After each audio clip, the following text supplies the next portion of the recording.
الحمد لله نحمده ونستعينه ونستغفره ونؤمن به ونتوكل عليه ونعوذ بالله من شرور أنفسنا ومن سيئات أعمالنا من يهد الله فلا مضل له ومن يضلله فلا هادي له وأشهد أن لا إله إلا الله وحده لا شريك له وأشهد أن سيدنا ومولانا محمدا عبده ورسوله الذي أرسله بالحق بشيرا ونذيرا وداعيا إلى الله بإذنه سراجا وقمرا منيرا أما بعد قال الله تعالى في كلامه المجيد أعوذ بالله من الشيطان الرجيم بسم الله الرحمن الرحيم والسماء ذات البروج واليوم الموعود وشاهد ومشهود قتل أصحاب الأخدود النار ذات الوقود إذ هم عليها قعود وهم على ما يفعلون بالمؤمنين شهود۔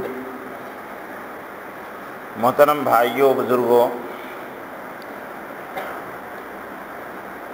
انبیاء علیہم السلام کی تکالیف جو ان کو دین کے خاطر برداشت کرنی پڑی، تسلسل کے ساتھ آپ سنتے آ رہے ہیں۔ جس طرح اللہ کے دین کے خاطر انبیاء علیہم السلام کو ستایا گیا، تکلیفیں دی گئی، اور بعض انبیاء علیہم السلام کو قتل کیا گیا، ان کی تفصیلات آپ لوگوں نے سنی۔ قرآن مجید نے اس سلسلے میں جن انبیاء علیہم السلام کا تذکرہ کیا ہے، ان میں سے ایک اصحاب الرس بھی ہیں۔ اصحاب الرس کے بارے میں مفسرین نے مختلف اقوال نقل کیے ہیں کہ اصحاب الرس کون ہیں۔ قرآن مجید نے اصحاب الرس کو عاد و سمود کے ساتھ بیان کیا ہے، تو یہ بات قرآن مجید کے انداز سے واضح ہو جاتی ہے کہ اصحاب الرس جو ہیں وہ حضرت موسیٰ علیہ السلام سے پہلے کوئی قوم تھی۔ آپ لوگوں نے اصحاب یاسین کے بارے میں گزشتہ سے پیوستہ جمعے بیان کر چکا ہوں کہ کس طرح 3 نبیوں نے اللہ کے دین کی دعوت دی اور ان کی تردید کی گئی، اور پھر جب ایک معاہد نے ان کی تقویت کے لیے تائیدی کلمات کہے تو قوم نے اس کو قتل کر دیا، جس کو سورہ یاسین کے پہلے اور دوسرے رکوع میں بیان کیا گیا۔ اسی طرح اصحاب الرس کے بارے میں بھی روایتوں کے اندر مختلف اقوال ہیں۔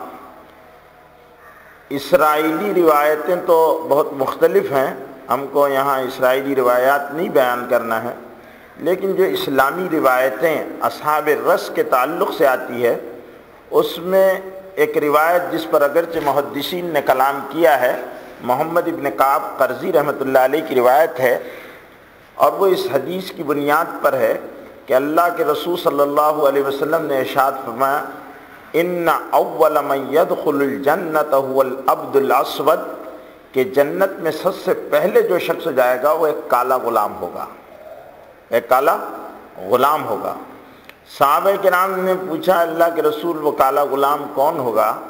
تو اس کی تفصیل کے سلسلے میں جو روایتیں ملتی ہے، اگرچہ وہ روایتیں اصول روایت اور درایت کے اعتبار سے بڑی ضعیف ہیں، لیکن اس میں جو واقعہ بیان کیا گیا ہے، میں وہ واقعہ اس لیے سناتا ہوں کہ اس میں کچھ سبق موجود ہے۔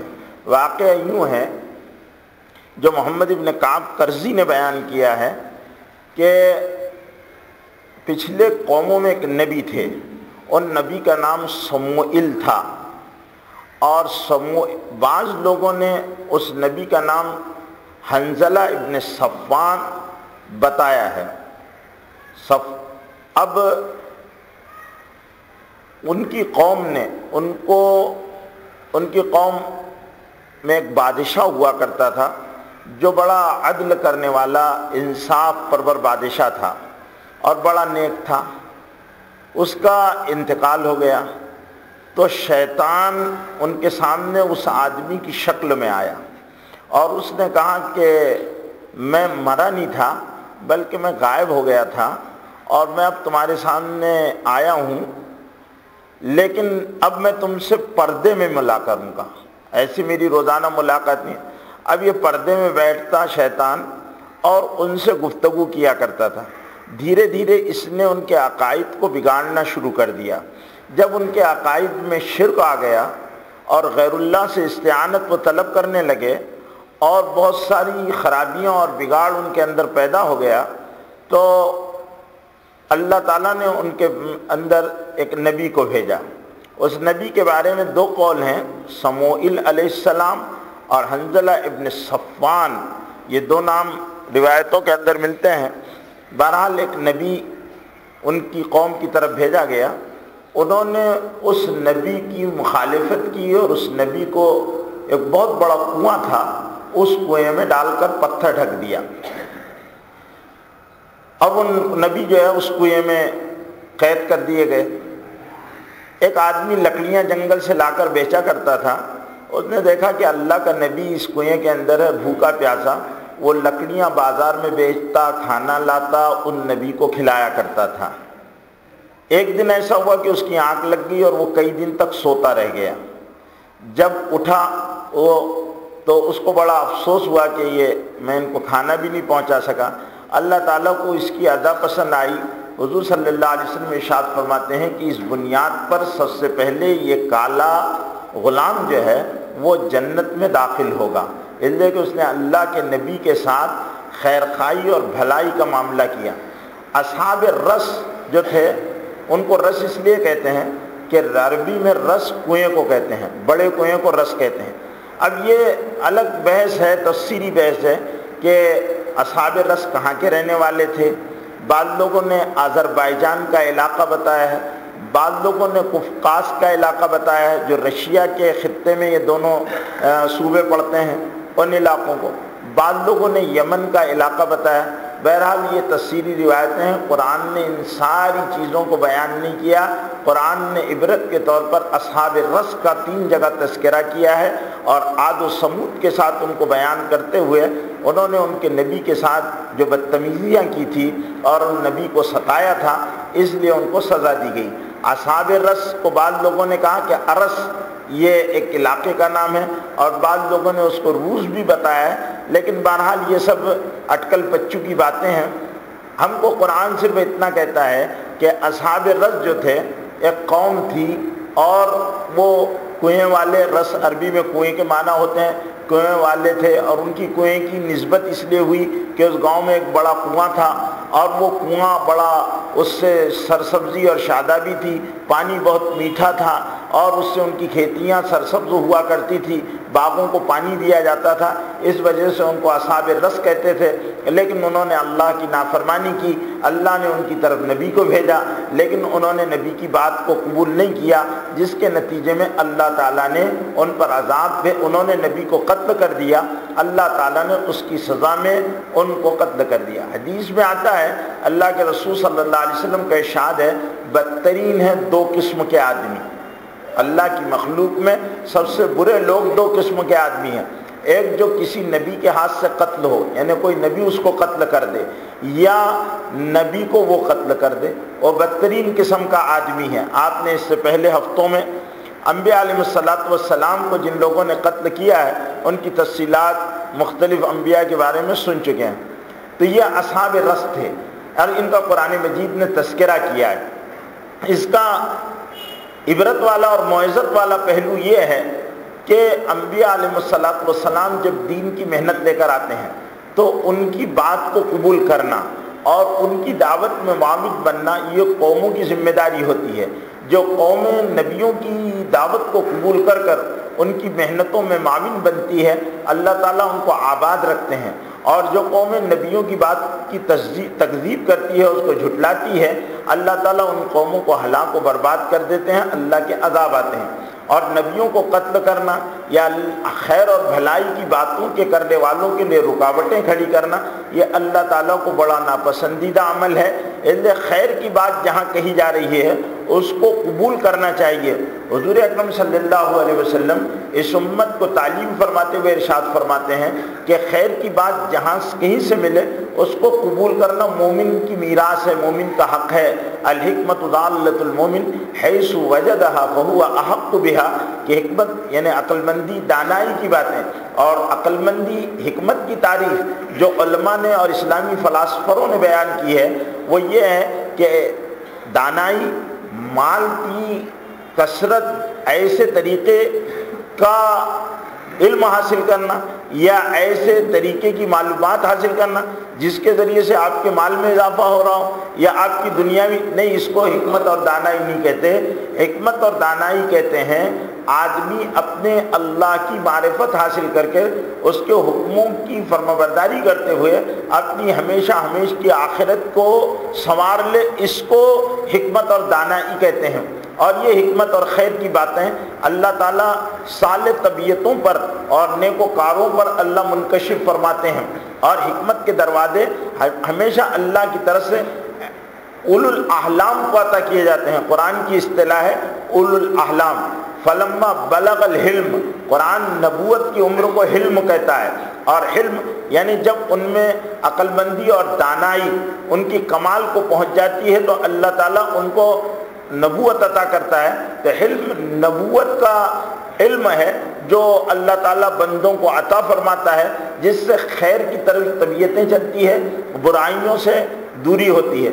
اسی طرح قرآن مجید نے ایک اور قوم کا تذکرہ کیا ہے جن کو اصحاب اخدود کہتے ہیں، اور پوری سورت اس سلسلے میں اللہ تعالیٰ نے نازل کی سورہ بروج، والسماء ذات البروج والیوم الموعود وشاہد ومشہود قتل اصحاب الاخدود النار ذات الوقود اذ هم علیہا قعود وهم علی ما یفعلون بالمؤمنین شہود۔ اس آیت میں ایک ایماندار آدمی اور ایک ایماندار قوم کے ساتھ جو وقت کی ظالم حکومت نے سلوک کیا تھا اس واقعے کو اللہ تعالیٰ نے بیان کیا ہے، اور یہ قیامت قرآن کے جو مضامین ہوتے ہیں وہ قیامت تک آنے والے انسانوں کے لیے ان میں عبرت کے، موعظت کے، تذکیر کے پہلو ہوتے ہیں۔ تو اس کے تذکیری پہلو یہ ہے کہ کسی قوم کے واقعے کو سنانا مقصود نہیں ہے، بلکہ اہل ایمان کو اس میں یہ نصیحت دینی مقصود ہے کہ تم چاہے حالات تمہارے موافقت میں ہو یا مخالفت میں ہو، تم کو اللہ کی فرما برداری پر جمنا ہے اور اس کے ساتھ کسی بھی قسم کے شرک کو اور اللہ کی نافرمانی کو اختیار کرنے سے احتراز اور گریز کرنا ہے۔ یہ اس کا تذکیری پہلو ہے۔ واقعہ یہ ہے جس کو حدیثوں میں بھی بیان کیا گیا ہے اور تفسیری روایات میں بھی اس کا تذکرہ ہے کہ ایک آدمی، ایک بادشاہ تھا، وہ بادشاہ اپنے حکومت کے امور مملکت کو یعنی حکومت کے کام کاج کو ایک جادوگر کے مشورے سے کیا کرتا تھا۔ جب تک وہ اس سے پوچھتا نہیں تھا کوئی کام کیا نہیں کرتا تھا، اس کا سارا کام اس جادوگر کاہن کے مشوروں سے ہوا کرتا تھا۔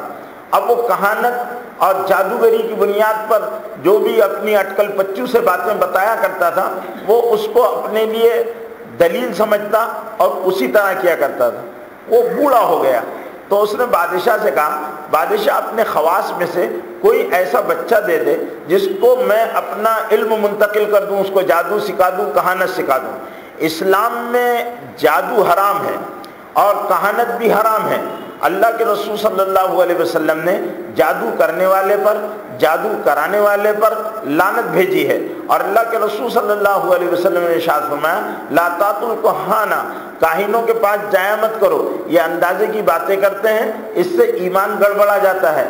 اسی لیے ہم لوگ جو پامسٹ کے پاس جاتے ہیں، ہاتھوں کی لکیریں اور قسمت ستاروں کے کھیل بہت سارے لوگ باقاعدہ اخباروں میں اپنے نام کا پہلا حرف دیکھ کر ستاروں کے کھیل لکھے ہوئے آتے، تو اس میں نام کا پہلا حرف دیکھیں گے کہ اس کا نام دال سے شروع ہو رہا، تو اب دال کا ستارہ کون سا ہے، تو وہ اس کے اعتبار سے وہ سمجھتا ہے کہ میری قسمتوں کے احوال اللہ تعالیٰ کے سوا کوئی نہیں جانتا۔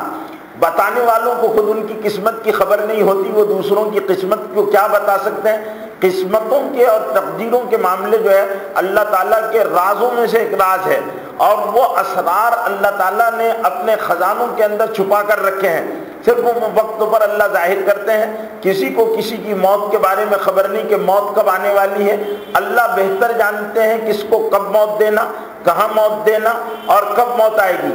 یہ بھی ضروری نہیں ہے کہ آدمی 100 سال جیے گا، یہ بھی ضروری نہیں ہے کہ آدمی فوراً مر جائے گا، آدمی کیسے مرے گا، کہاں مرے گا، یہ سب اللہ نے اپنے اختیار اور قدرت میں رکھا ہے، اور اللہ ہی جانتے ہیں کہ کس کے بارے میں کیا۔ بارشیں کب نازل ہوگی، کتنی نازل ہوگی، کب کیسے نازل ہوگی، یہ سب اللہ کے علم میں ہے۔ انسان کو کتنا رزق ملے گا، یہ سب اللہ جانتے ہیں۔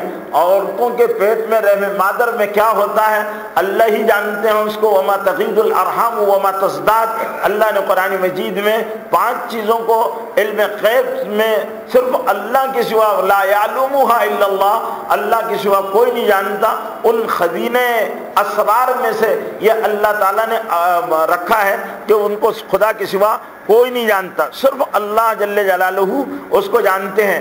تو اللہ رب العزت نے، اللہ کے نبی صلی اللہ علیہ وسلم نے جادوگروں کے پاس جانے سے منع فرمایا۔ جادو کے بارے میں شاید بتا چکا ہوں، جہاں حضرت موسیٰ علیہ السلام کا تذکرہ ہوا تھا ان میں کہ جادو دنیا میں جادو ہے۔ جادو کیا ہے؟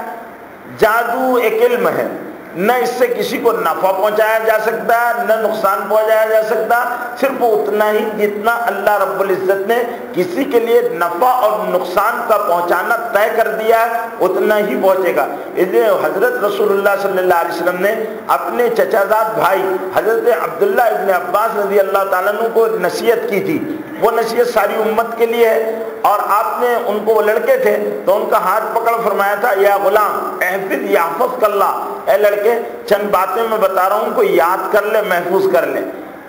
احفظ یحفظک اللہ وتجدہ تجاہک، اور تو جب ان کو یاد رکھے گا تو تو اپنے کو تو اللہ کے پاس اپنے کو پائے گا۔ تجدہ تجاہک، اذا استعنت فاستعن باللہ، اگر تو مدد طلب کرے تو اللہ سے مدد طلب کرے۔ اذا استعنت فاستعن باللہ، استعانت اللہ سے طلب کرو۔ استعانت کہتے ہیں مدد طلب کرنا۔ آج ہم مدد کس سے؟ غیر اللہ سے مدد طلب کرتے ہیں کہ فلانے بابا ہماری ضرورت پوری کر دو، یہاں تک کہ بچے بھی بزرگوں کے مزاروں پر جا کر مانگتے ہیں۔ نہیں، یہ ساری چیزیں اللہ رب العزت نے ہم کو کس سے مانگنے کے لیے کہا؟ اللہ سے مانگو۔ اللہ رب العزت کو کسی وسیلے کی ضرورت نہیں، کسی واسطے کی ضرورت نہیں ہے۔ اللہ رب العزت کہتے ہیں یا ایھا الذین آمنوا استعینوا بالصبر والصلاۃ، اے ایمان والو اللہ سے استعانت صبر اور نماز کے ذریعے سے طلب کرو، اللہ تعالیٰ تمہارے مدد کرنے والا۔ یا ایھا الذین آمنوا استعینوا بالصبر والصلاۃ ان اللہ مع الصابرین، ایک شرط کے ساتھ اللہ تعالیٰ نے استعانت کو اپنی قید کر دیا ہے، وہ کیا ہے؟ ان اللہ مع الصابرین، گناہ چھوڑو۔ صابرین کے معنی صبر کرنے والے کی ہوتے ہیں، لیکن عربی زبان کے الفاظ کی معنویت جو ہے وہ بڑی وسیع ہے، اور اس کے الفاظ جو ہے وہ بڑی گہرائی اور گہرائی رکھتے ہیں، اس لیے اس کے معنی کو اردو والے صبر پر محفوظ نہیں کیا جاتا۔ اردو میں صبر کہتے ہیں کہ کوئی مصیبت پہنچ گئی، کوئی نقصان ہو گیا تو آدمی اس کو برداشت کر لے، اس کو صبر کہتے ہیں۔ اللہ کے رسول صلی اللہ علیہ وسلم ارشاد فرماتے ہیں الصبر عند الصدمۃ الاولی، الصبر عند الصدمۃ الاولی، صبر جیسی آپ کو کوئی حادثے کی خبر پہنچے تو اس وقت آپ برداشت کر لیں اس کو، اور اس کو اللہ کی مرضی سمجھیں اور فوراً کہیں انا للہ و انا الیہ راجعون۔ یہ مصیبتوں کا صبر ہے، یہ پریشانیوں کا صبر ہے، یہ حالات کا صبر ہے۔ اس صبر پر اللہ تعالیٰ کی مدد آتی ہے۔ ایک صبر یہ ہے کہ آدمی گناہ گار گناہوں کی زندگی کو چھوڑ دے، عادی مزاج ایک طبیعت بن گئی ہے گناہ کرنے کی، اب اس کو گناہ کرنے سے بچنے میں جو شدت اور جو مجاہدہ اختیار کرنا پڑے گا اس کو بھی صبر کا ان اللہ مع الصابرین۔ ان اللہ مع الصابرین، اللہ تعالیٰ صبر کرنے والوں کے ساتھ۔ اور اللہ تعالیٰ کا ایک ضابطہ یہ بھی ہے وَلَنَبْلُوَنَّكُمْ بِشَيْءٍ مِّنَ الْخَوْفِ وَالْجُوعِ وَنَقْصٍ مِّنَ الْأَمْوَالِ وَالْأَنفُسِ وَالثَّمَرَاتِ وَبَشِّرِ الصَّابِرِينَ الَّذِينَ إِذَا أَصَابَتْهُمْ مُصِيبَةٌ قَالُوا إِنَّا لِلَّهِ وَإِنَّا إِلَيْهِ راجعون۔ اللہ کہتے ہیں ایمان والو وَلَنَبْلُوَنَّكُمْ، تاکید کے ساتھ کہہ رہے ہیں وَلَنَبْلُوَنَّكُمْ، بہت زور ہے الفاظ کا، عربی جاننے والے جانتے ہیں۔ وَلَنَبْلُوَنَّكُمْ، ہم ضرور بالضرور، ایک ہوتا ہے ضرور اور ایک ہوتا ہے ضرور بالضرور۔ وَلَنَبْلُوَنَّكُمْ، ضرور بالضرور آزمائیں گے تم کو۔ وَلَنَبْلُوَنَّكُمْ، اللہ ہر ایمان والے کو ضرور بالضرور آزمائیں گے۔ وَلَنَبْلُوَنَّكُمْ بِشَيْءٍ مِّنَ الْخَوْفِ، کچھ ڈر ڈالیں گے دشمنوں کے، کچھ خوف پیدا کر دیں گے۔ بِشَيْءٍ مِّنَ الْخَوْفِ وَالْجُوعِ، اور بھوک کا، فقر و فاقے کا۔ وَنَقْصٍ مِّنَ الْأَمْوَالِ، مالوں میں کمی کا۔ وَنَقْصٍ مِّنَ الْأَمْوَالِ وَالْأَنفُسِ، اور جانوں میں کمی کا۔ وَلَنَبْلُوَنَّكُمْ بِشَيْءٍ مِّنَ الْخَوْفِ وَالْجُوعِ وَنَقْصٍ مِّنَ الْأَمْوَالِ وَالْأَنفُسِ وَالثَّمَرَاتِ، اور پھلوں میں بھی کمی کر دیں گے۔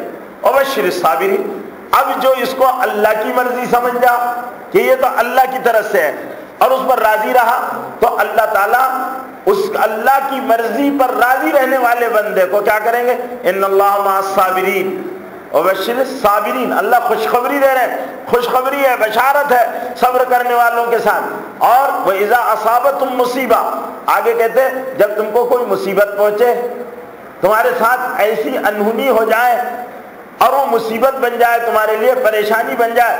مصیبت پہنچنے والے صدمے کو کہتے ہیں، کوئی صدمہ پہنچ جائے تو کیا کرنا چاہیے؟ قالوا انا للہ وانا الیہ راجعون، ہم تو اللہ ہی کے ہیں، اللہ ہی کی طرف لوٹ کر جانا ہے، ہم اللہ ہی کے ہیں، اللہ ہی کی طرف لوٹ کر جانا ہے۔ یہ ہے رضا بالقضاء، اللہ کے فیصلے پر راضی رہنا۔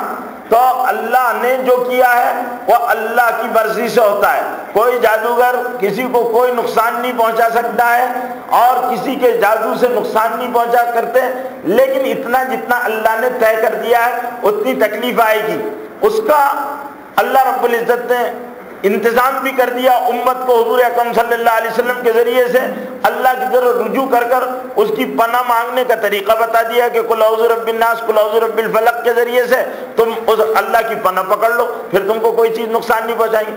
تو اصحاب غدود کا جو واقعہ ہے اس میں یہ ہے کہ وہ جادوگر تھا اور وہ جادوگر بوڑھا ہو گیا، تو اس نے بادشاہ سے درخواست کی کہ آپ ایک آدمی میرے لیے دے دو۔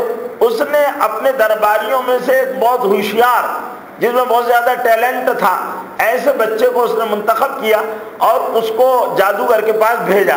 اس بچے کا نام جو کتابوں میں آتا ہے عبداللہ ابن تعمر تھا، تو اس کو بھیجا۔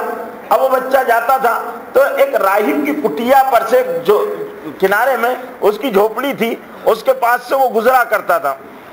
اب دیکھتا ہو کہ روزانہ جو ہے راہب کی عبادت کا طریقہ الگ ہے اور اس کے دل پر وہ اس کی عبادت کرنے کا اثر بڑا ہوتا تھا، وہ رک جاتا تھا، اس کو عبادت کرتے ہوئے دیکھتے رہتا تھا کہ یہ عبادت کرتا ہے، اس کی عبادت تو بڑی عجیب انداز کی ہے، اس کے دل میں اس کا بڑا اثر ہوتا تھا۔ ایک دن اس نے ہمت کر کر وہ جاتا تھا اس کائن کے پاس، اس جادوگر کے پاس، بادشاہ نے اس کو پابند کیا تھا تو اب یہاں رکتا۔ اب یہ ہوا کہ ایک دن اس کے پاس پہنچا ہو اور اس نے کہا، کہنے لگے مجھے آپ یہ عبادت کا طریقہ مجھے بڑا اچھا لگا، میں آپ سے یہ عبادت کا طریقہ سیکھنا چاہتا ہوں۔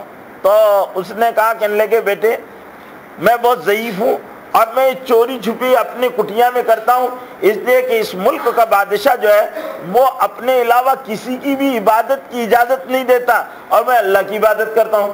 اگر تو یہ عبادت کرنا چاہتا ہے تو تو بھی مصیبت میں آ جائے گا اور تیری وجہ سے میں بھی مصیبت میں آ جاؤں گا، ٹھیک ہے اگر تو عبادت کرنا چاہتا ہے تو میرے رب پر ایمان لا لے۔ اس نے کہا آپ کے رب پر ایمان لانے کا طریقہ کیا ہے؟ تو کہا کہ تو یہ کلمہ لا الہ الا اللہ کا اقرار کر لے تو تو مسلمان ہو جائے گا، اور پھر میں عبادت کا طریقہ تجھے بتا دوں گا، تو عبادت کیا کر۔ اس لڑکے نے اس راہب کا عبادت کا طریقہ سیکھ لیا۔ یہ حضرت عیسیٰ علیہ السلام کے بعد کا واقعہ ہے، اور حضور اکرم صلی اللہ علیہ وسلم کی اور حضرت عیسیٰ کی بعثت کے درمیان یہ واقعہ پیش آیا۔ بعض لوگوں نے حضور اکرم صلی اللہ علیہ وسلم کی بعثت سے 70 سال پہلے آپ کی ولادت سے 70 سال پہلے یہ واقعہ پیش آیا، اس واقعے کو انہوں نے بیان کیا۔ تو ہوا یہ کہ وہ جاتا، اب جب وہ جادوگر کے پاس جاتا تو یہاں رک جاتا، تو جادوگر کے پاس جانے میں اس کو ٹائم ہو جاتا، جادوگر اس کو بہت مارتا، کیوں لیٹ آیا، بہت مارا کرتا تھا۔ اب وہاں سے واپس جب لوٹتا تو یہاں راہب کے پاس پھر رک جاتا، پھر عبادت کرتا، گھر پر پہنچتا تو گھر والے کہتے کیوں لیٹ آیا، اب یہ کچھ بھی بہانے کرتا، گھر والے مارتے۔ اس طرح بہت دن تک یہ معاملہ چلتا رہا، یہ گھر میں بھی تاخیر سے پہنچے اور وہ جادوگر کے پاس بھی تاخیر سے پہنچے، اور زیادہ وقت وہ راہب کے پاس دیا کرتا تھا اور راہب کے پاس رہ کر وہ عبادت اور دین کے باتوں کو سیکھا کرتا تھا۔ پھر ایک دن ایسا ہوا کہ وہاں پر ایک درندہ شہر میں آ گیا اور اس درندے سے سارے کے سارے لوگ دہشت کھا گئے، پورے شہر میں دہشت کا ماحول پھیل گیا۔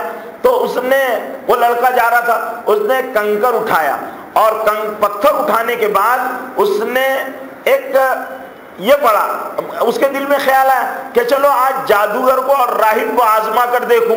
اس نے کنکر اٹھایا اور اس نے کہا کہ اے اللہ، اگر راہب سچا ہے تو میں یہ کنکر مارتا ہوں تیرے نام کے ساتھ، تو اس کو ہلاک کر دے، اور لوگوں پر جو مصیبت اس درندے کی وجہ سے آئی ہوئی ہے، ڈر رہے ہیں، بھاگ رہے ہیں، تو اس کو ہلاک کر دے۔ اس نے بسم اللہ، لا الہ الا اللہ، بسم اللہ، اللہ اکبر کہہ کر وہ پتھر مارا، شیر کو لگا اور وہ شیر مر گیا۔ اب جو لوگ گھبرائے ہوئے تھے انہوں نے دیکھا کہ شیر کی دہشت ختم ہو گئی، وہ تو مرا ہوا پڑا ہوا ہے، تو وہ سارے کے سارے نوجوان کے پاس جمع ہوئے اور وہ سمجھے کہ بہت بڑا کوئی بزرگ ہے۔ ہر زمانے کے انسانوں میں چمتکار کو دیکھ کر کیا ہوتا ہے، مروبیت کا مزاج ہوتا ہے، لوگ متاثر ہوتے ہیں کہ بھئی کچھ نہ کچھ اس کے پاس ہے۔ تو اب وہ اس کے قریب جمع ہو گئے اور اس نوجوان سے پوچھنے لگے کہ بتا تیرے پاس کیا ہے؟ تو اس نے کہا کہ بھئی میرے پاس کچھ نہیں ہے، میں نے تو میرے رب کے نام سے اس کو مارا اور میرے رب نے اس کو ہلاک کر۔ تو یہ بات شہر میں سارے لوگ متاثر ہونے لگے نوجوان سے اور اس کے پاس آنے لگے، دعائیں کرانے لگے، ان کو فائدہ ہونے لگا۔ اب وہ اللہ کا نام لے کر پڑھ دیتا، لوگوں کو فائدہ ہو جاتا۔ تو اب یہ بات دھیرے دھیرے بادشاہ کو معلوم ہوئی، بادشاہ نے بڑا ناراض ہوا، اس نوجوان کو بلایا اور ان لوگوں کو اس نے کہا، کہنے لگے بتا تیرا رب کون ہے؟ تو کہا جو آپ کا رب ہے۔ تو کہنے لگے میرے علاوہ اور کون رب ہو سکتا، میں رب ہوں۔ تو کہنے لگے آپ نہیں رب ہے، آپ کا بھی ایک رب ہے اور میرا رب جو ہے وہ ہے۔ تو نے یہ باتیں کہاں سے کی؟ تو کہنے لگے کہ وہ راہب کے پاس، راہب نے منع کیا تھا کہ میرا پتہ مت بتانا۔ بچے نے، وہ نوجوان بچے نے بول دیا، فوراً اس کو جا کر اس کی کٹیا کو بادشاہ کی فوج نے مٹا دیا اور اس کو قتل کر دیا، اس راہب کو۔ پھر اس کے بعد یہ نوجوان کو بھی ختم کرنے کے لیے بادشاہ نے 3 مہمیں بھیجی۔ پہلی مہم تو یہ ہوئی کہ اس کو پہاڑ پر لے جاؤ اور پہاڑ پر سے نیچے دھکیل دو۔ بادشاہ نے کہا تم مان لے میں رب ہوں، کہا تو رب نہیں ہے، میرا رب اللہ ہے اور میں اللہ ہی کی عبادت کروں گا، اللہ ہی کو مانوں گا۔ زمین پر تو بادشاہ نے جب بھیجا تو اس نے یہ کیا، نوجوان لڑکے نے کہا، کہنے لگے دعا کس نے، اے اللہ ان کے شر سے میری حفاظت کر۔ پہاڑ کو زلزلہ آیا اور وہ سارے جو اس کو پہاڑ سے لوٹنے کے لیے، لوٹ دینے کے لیے اور گرانے کر ہلاک کرنے کے لیے بھیجے گئے تھے، وہ سارے کے سارے ختم ہو گئے۔ اب یہ لڑکا واپس پھر شہر میں آ گیا، پھر لوگوں کو میں چرچا ہوا کہ وہ بچ گیا اور اس کے ساتھ جو گئے تھے وہ سب ختم ہو گئے۔ تو پھر بادشاہ نے پکڑا اور پھر اس کو ایک دریا میں، کشتی میں بٹھا کر کہا کہ اس کو بیچ بجدھار میں دریا میں ڈال دو۔ اب اس نوجوان نے پھر اللہ سے دعا کی، جب کشتی چلی، اے اللہ میری ان سے حفاظت فرما۔ اللہ تعالیٰ نے ایک طغیانی بھیجی اور موجیں بے قابو ہو گئی، کشتی پلٹ گئی، وہ سارے کے سارے جو بادشاہ کے آدمی تھے، سرکاری آدمی تھے، وہ سب کے سب دریا میں ڈبو دیے گئے، ہلاک ہو گئے۔ اور یہ نوجوان وہ تختے پر بیٹھ کر کنارے، اللہ بچانے پر آیا تو بچانے کا انتظام کرتا ہے، اس کی حفاظت کر لی۔ پھر یہ شہر میں واپس آیا، پھر چرچا ہونے لگی وہ نوجوان۔ تو بادشاہ نے پھر اس کو بلایا اور کہا، کہنے لگے بتا تو نے یہ کیا مسئلہ ہے؟ کہنے لگے میرا رب میری حفاظت کرتا ہے، وہ سارے تیرے جو پہلے پہاڑ پر مارنے کے لیے بھیجا تھا اللہ نے ان کو بھی ہلاک کر دیا، اور سمندر میں لے جا کر جن کو تو نے ڈبونے کے لیے بھیجا تھا اللہ تعالیٰ نے ان کو بھی ہلاک کر دیا۔ میرا اللہ اس کے ہاتھ میں زندگی اس کے ہاتھ میں موت، اگر وہ ہلاک کرنے پر آئے تو کوئی بچا نہیں سکتا، وہ بچانے پر آئے تو کوئی ہلاک نہیں کر سکتا، میرا رب وہ ہے۔ تو اب اس نے کہا کہنے لگے یہ تو بڑی مصیبت بنتا جا رہا ہے، اس کے اثرات پورے ملک میں پھیل رہے ہیں۔ تو اس نے نوجوان سے بات کی، نوجوان نے کہا بادشاہ ایک صورت ہے۔ کہنے لگے کیا؟ کہنے لگے تو اپنے ہاتھ سے تیر چلا اور اس میں بسم اللہ رب ھذا الغلام کہہ کر تیر چلا اور میرے گردن پر یہاں مارنا تو میں شہید ہو جاؤں گا۔ اس بادشاہ نے وہ مان لیا اور سارے لوگوں کو جمع کیا اور اس نوجوان کو تختے پر کھڑا کیا گیا اور اس نے بسم اللہ لا الہ الا اللہ بسم رب ھذا الغلام کر کر اس نے وہ تیر مارا، تیر یہاں لگا اور نوجوان شہید ہو گیا۔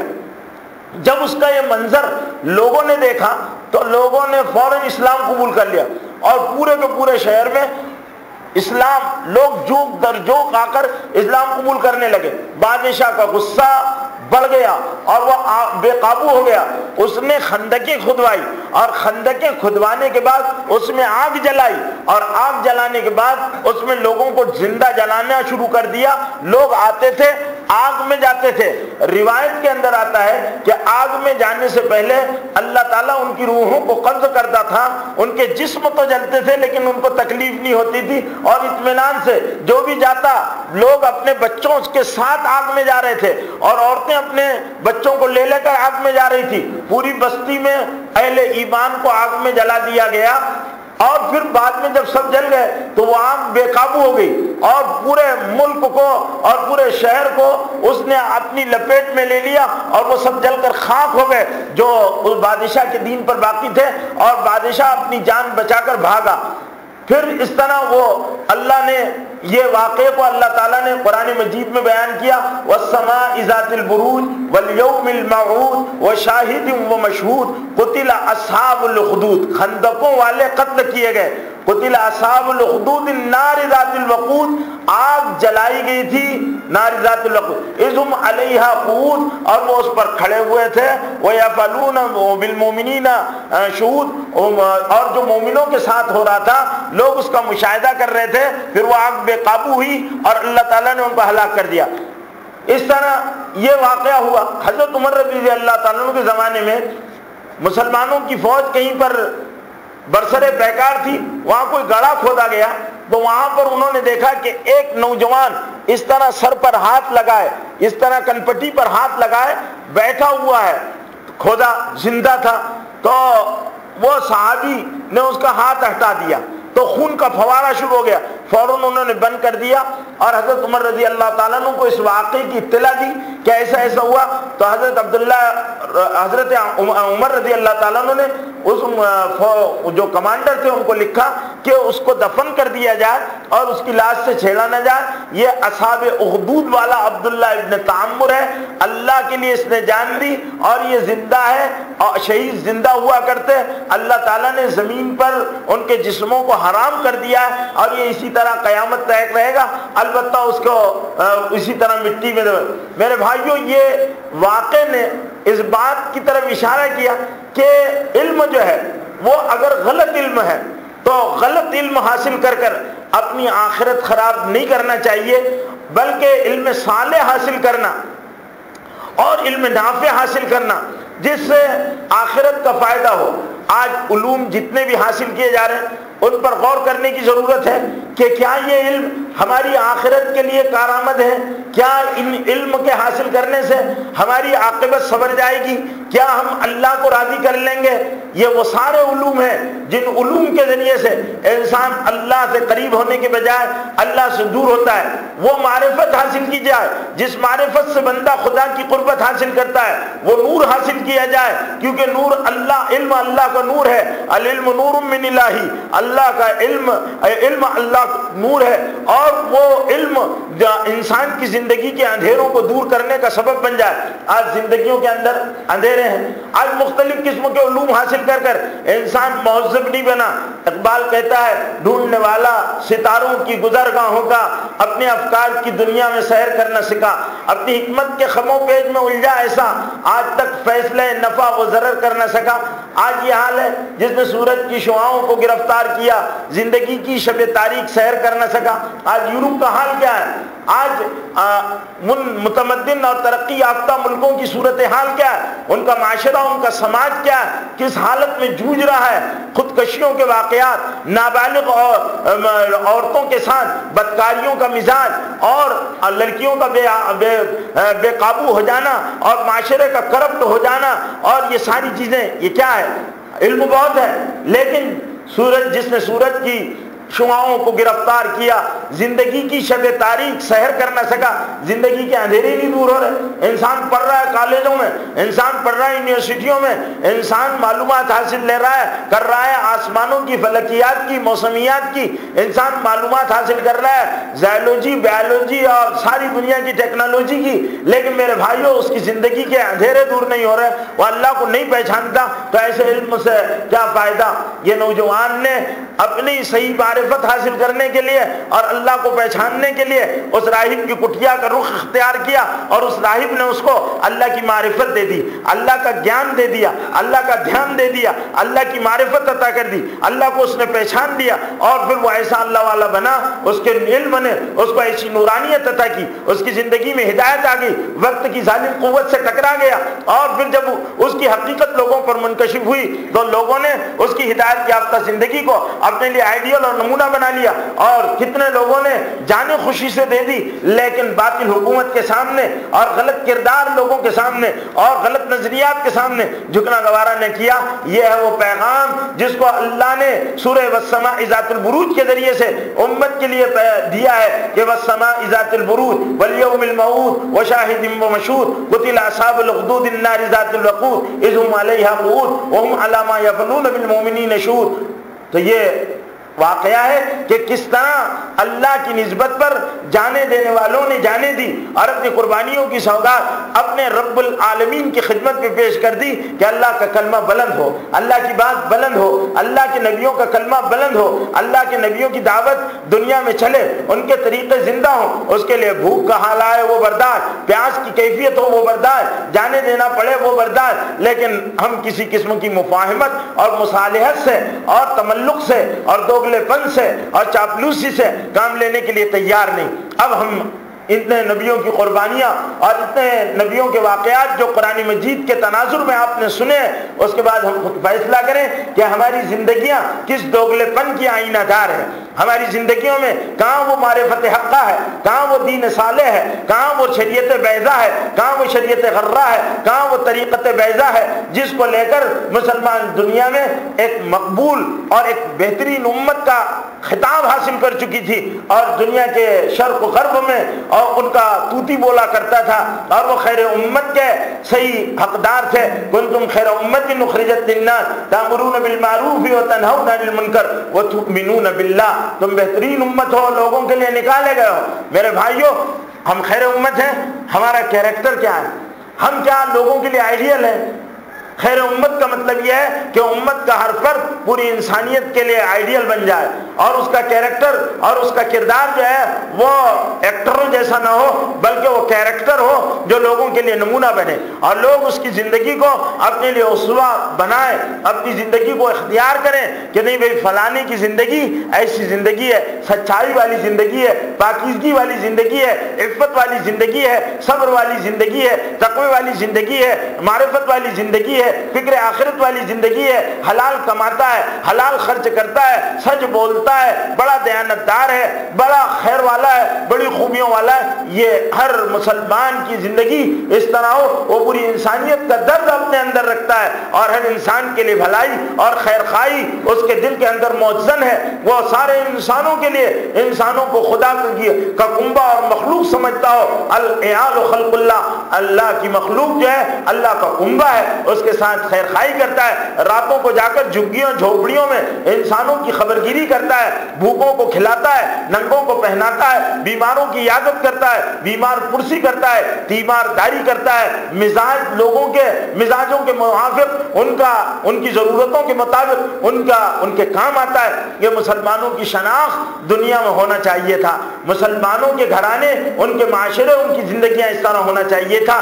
یہ ان واقعات نے اصحاب کہف کا واقعہ ہو، اصحاب یاسین کا واقعہ ہو، اصحاب رس و سمود کا واقعہ ہو، اصحاب حدود کا واقعہ ہو، یہ جو قرآن نے واقعات بیان کیے ہیں، یہ ایک آئیڈیالوجی ہے، ایک پیغام ہے، ایک طرز زندگی کے لیے اللہ رب العزت نے گائیڈ لائن دی ہے، اور ایسے اصول قرآن کے ذریعے سے بیان کیے ہیں کہ جس کے ذریعے سے لوگوں کے لیے ایک صحیح سمت متعین ہو جائے کہ تم کو ان مجاہدوں اور قربانیوں کے باوجود بھی اللہ کے دین کی صحیح نمائندگی کرنا ہے اور اللہ کے نام کو لے کر اپنی زندگی کا مقصد بنانا ہے۔ اس کے لیے کردار کی بلندی، اپنے کیریکٹر کی بلندی بہت ضروری ہے، اپنی زندگیوں کو بنانا پڑے گا، اپنے ایمان کو بہت عالی بنانا، ورنہ میرے بھائیوں ایمان گڑبڑا جائے، تھوڑی سی بات میں آدمی گڑبڑ ہو جائے، ایسا نہیں، ایمان بہت مضبوط، بہت اعلیٰ، بہت اللہ پر یقین، بہت اللہ کے وعدوں پر یقین، اللہ سے کے حکموں پر عمل کرنے پر ملنے والے اجر پر یقین۔ اس یقین کے ساتھ میرے بھائیوں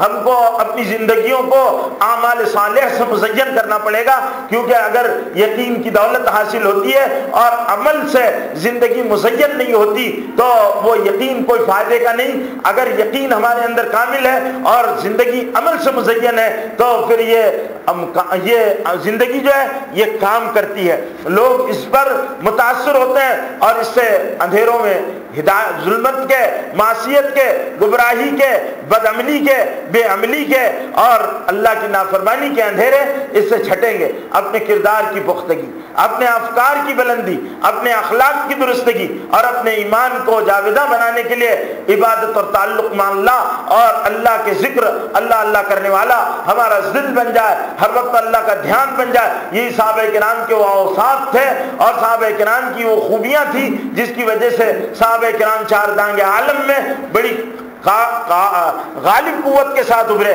جن کے تذکرے انشاءاللہ آپ سنیں گے آئندہ ہفتے۔ حضور اکرم صلی اللہ علیہ وسلم کی حیات طیبہ اور ان کی قربانیاں اور اس دین کے خاطر اللہ کے حبیب محمد مصطفیٰ صلی اللہ علیہ وسلم نے کیا کچھ قربانیاں دی ہے اور کیسا اس اسلام کی کھیتی کو سینچا ہے اور کس طرح اس کے لیے آج صلی اللہ علیہ وسلم کے دندان مبارک شہید ہوئے، لہو بہا، آپ کے صحابہ کرام کے بچے یتیم ہوئے، عورتیں بیوہ ہوئی، کیسے صحابہ کرام کی قربانیاں ہوئی۔ اب میں آپ کو وہ اسلامی تاریخ کے اس دور کی کچھ چیزیں بتاؤں گا کہ جن کی وجہ سے ہمارے ایمان میں گرمی پیدا ہو، حرارت پیدا ہو، ایمان میں تازگی پیدا ہو اور ہم کو کوئی مہمیز ملے اور ہم کو کوئی تحریک ملے اور ہمارے اپنے آپ میں تبدیلی لانے کی وہ علامت بن جائے۔ ہم نے انبیاء علیہ السلام کے واقعات کو سنا ہے اور ان کی قوموں کے حالات کو قرآن میں جو بیان کیا گیا سنا آپ نے کچھ جمعوں سے مسلسل، اب ان کو سننا ہے۔ صرف یہ نہیں ہے کہ ربیع الاول کا مہینہ آ جائے ہم اپنے گھروں پر حریرے اور جھنڈیاں لگا دیں، چراغاں کر دیں، حضور اکرم صلی اللہ علیہ وسلم کی ولادت بسعادت کے دن خوشی کا اظہار کر دیں، صرف اتنا کافی نہیں ہے میرے بھائیوں۔ اس سے بڑھ کر یہ کہ ہم دنیا کے انسانوں کے سامنے حضور اکرم صلی اللہ علیہ وسلم کو ایک آئیڈیل، ایک مکمل، ایک کامل نبی کی صورت میں ان کی زندگی کے نقوش کو اپنی زندگیوں کے اندر اپنا کر اور برت کر انسانوں کے سامنے پیش کریں کہ پیغمبر اسلام کی پاکیزہ تعلیمات یہ ہے، اور جس دین کو دنیا میں انسانوں کی کامیابی کا ضامن بنایا گیا ہے اس دین کی بقا و سالمیت کے لیے اور اس کو انسانوں کی زندگیوں میں لانے کے لیے حضور اکرم صلی اللہ علیہ وسلم نے کیا کچھ قربانیاں دی اور آپ کے صحابہ نے کیسی قربانیاں دی، اور اس وقت کی امت سے، ہم مسلمانوں سے حضور اکرم صلی اللہ علیہ وسلم کی قربانیاں اور صحابہ کرام کی قربانیاں، انبیاء علیہ السلام کی قربانیاں کیا مطالبہ کرتی ہے کہ اللہ کے سارے بندے جو پوری دنیا میں پھیلے ہوئے ہیں اور اللہ کی نافرمانی کے ساتھ زندگی گزار رہے ہیں، یہ اللہ کے بھلے بندے بن جائیں، اچھے مانوس بن جائیں، بھلے مانوس بن جائیں، اچھے انسان بن جائیں، ان کی زندگیوں میں اچھائیاں آ جائیں۔ ہماری ذمہ داری ہے، اس لیے کہ کنتم خیر امت اخرجت للناس، تم بہترین امت ہو، لوگوں کے لیے نکالے گئے ہو۔ اللہ نے ہم کو اچھائیاں دنیا میں پھیلانے کے لیے بھیجا ہے، برائیوں سے روکنے کے لیے بھیجا ہے۔ میرے بھائیوں آج ہم اس کی علامت بننے کی ضرورت ہے کہ مسلمان دنیا کا بھلا سوچنے والا، بھلا کرنے والا مسلمان بھلا، اور اس سے بھلائی پھیلتی ہے، مسلمانوں کا وجود بھلائی، مجھے مسلمانوں کی سوچ بھلائی، مسلمانوں کا چلنا پھرنا اڑنا بیٹھنا، ان کا ہر عمل بھلائی اور خیر ہے۔ مسلمان دنیا کی جس خطے میں رہیں گے وہ خیر کی علامت بن کر رہیں گے، ان کا وجود خیر، وہ خیر امت ہے۔ یہ ہم کو دنیا کے سامنے انسانوں کو باور کرانا یہ ہماری ذمہ داری ہے۔ آج غلط نظریات، غلط فکریں، غلط طرز زندگی، غلط معاشرت، غلط معیشت، غلط سوچ اور کے نتیجے میں میرے بھائیوں انسانیت تباہی اور ہلاکت کے گرتے ہوئے دہانوں پر کھڑی ہوئے ہے، اس کو نکالنا مسلمانوں کی ذمہ داری ہے۔ اللہ مجھے اور آپ کو عمل کی توفیق عطا فرمائے، اور اللہ تعالی ہم کو اپنی ذمہ داریاں سمجھنے کی توفیق عطا فرمائے۔ ایک ضروری بات یہ ہے کہ بھئی ہماری مسجد کے اسحاق چاچا تھے جو اسی مسجد میں رہا کرتے تھے، بڑے نیک، بڑے نمازی، اور مسجد میں زندگی گزری، ان کا انتقال ہو گیا۔ سارے لوگ ان کے لیے بھی دعائے مغفرت کریں۔ نماز کے بعد ان کی تجہیز و تکفین ہونے والی ہے، تو وہاں باہر بورڈ پر ان کا وہ لکھا۔ دوسرا ایک اور افسوسناک خبر یہ ہے کہ ہمارے اسی محلے کے اور اس مسجد کے ذمہ دار ساتھی ندیم بھائی کے بھائی مختار بھائی کا سعودی میں انتقال ہو گیا ہے، ان کے لیے بھی دعا کرنا ہے۔ تو اس لیے سارے حضرات دعا کر لیں کہ اللہ تعالیٰ ان کی مغفرت فرمائے، ان سب کے درجات کو بلند فرمائے، ان کے پسماندگان کو صبر جمیل عطا فرمائے۔ تو میں اس وقت دعا کر رہا ہوں ان حضرات کے لیے، آپ بھی دعا میں شریک ہو جائیں۔ اللہم صلی علی سیدنا و شفیعنا و حبیبنا و نبینا مولانا محمد مبارک وسلم۔ اللہم انک عفو کریم تحب العفو فاعف عنا یا کریم۔ اللہم اغفر لحینا و میتنا و شاہدنا و غائبنا و صغیرنا و کبیرنا و ذکرنا و انسانا۔ اللہم من احییتہ منا فاحیہ علی الاسلام ومن توفیتہ منا فتوفہ علی الایمان۔ اے اللہ ہمارے گناہوں کو معاف فرما، خطاؤں سے درگزر فرما۔ اے اللہ عفو کا، عافیت کا، سہولت کا معاملہ فرما۔ اے اللہ یہ پوری امت اے اللہ تیرے حبیب کی قربانیوں اور محنتوں سے، فاقوں سے، بھوک سے بنی ہے۔ اے اللہ اس پر رحم فرما دے۔ اے اللہ ظالموں کے حوالے نہ فرما، بے رحم قاتلوں کے حوالے نہ فرما۔ اے اللہ درندوں وحشیوں کے حوالے نہ فرما، رحم کا کرم کا معاملہ فرما دے۔ اے اللہ عزت عافیت کی زندگی عطا فرما دے۔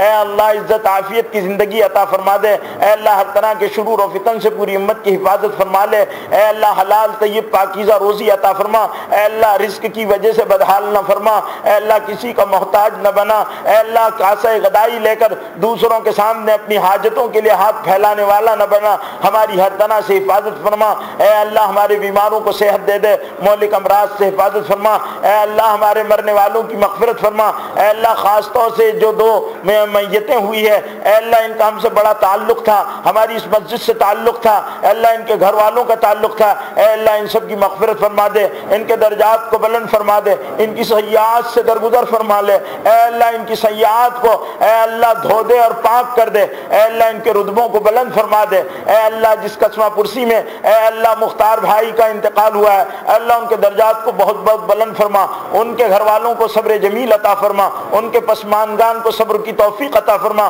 اے اللہ ان کے غم کا مداوع فرما دے۔ اے اللہ ان کے غم کا مداوع فرما دے۔ اے اللہ جنت الفردوس عطا فرما دے۔ اے اللہ جنت الفردوس عطا فرما دے۔ اے اللہ اس مجمع میں جن کی بھی مرنے والے اے اللہ مر چکے ہیں، دنیا سے جا چکے ہیں، جن کے کسی کا باپ، کسی کی ماں، کسی کی بہن، کسی کا بھائی، اے اللہ ان سب کی مغفرت فرما، ان کے درجات کو بلند فرما۔ اے اللہ ان کے درجات کو بلند فرما، ان کی سیئات کو حسنات سے مبدل فرما۔ اے اللہ ہم سب کو ایمان والی موت عطا فرما، تیرے راستے کی موت عطا فرما۔ اے اللہ ہم سب کے گناہوں کو معاف فرما، ہماری پریشانیوں کو دور فرما، عزت عافیت والی زندگی عطا فرما، ہر طرح کے شرور بلاؤں مصیبتوں پریشانیوں سے حفاظت فرما۔ اے اللہ پوری امت پر رحم کا، کرم کا، عفو کا، عافیت کا معاملہ فرما دے۔ اے اللہ تو ہم سب سے راضی ہو جا، ہمارے متعلقین گھر والوں سے راضی ہو جا، ہماری دعاؤں کو اپنے کرم سے قبول فرما لے۔